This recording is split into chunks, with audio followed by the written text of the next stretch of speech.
Мы стараемся быть подальше от политических событий, потому что, так как сам концепт Шатургудура, он всегда был направлен на некие социальные противоречия и вообще на поднятие социальных проблем непосредственно внутри крымско-татарского народа. То есть мы старались сделать именно это некую, так сказать, отображать именно внутреннюю ситуацию, нежели чем какие-то внешние факторы, чтобы,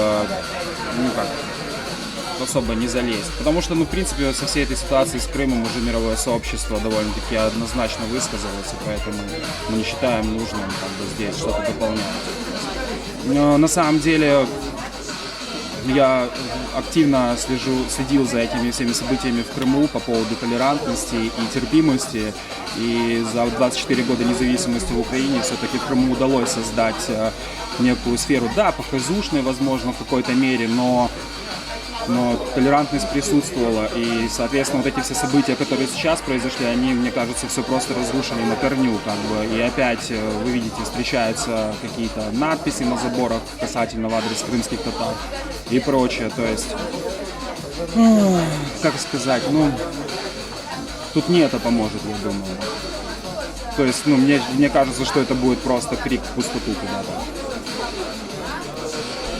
Я считаю, что у Джамалы есть шансы на победу всегда, потому что она очень уникальный исполнитель,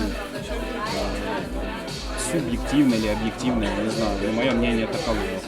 Что же касается, если по поводу крымско-татарской музыки в мир, да, вот как она это, ее, точнее, вклад и то, что она принесет в мир эту музыку, это, конечно, очень круто.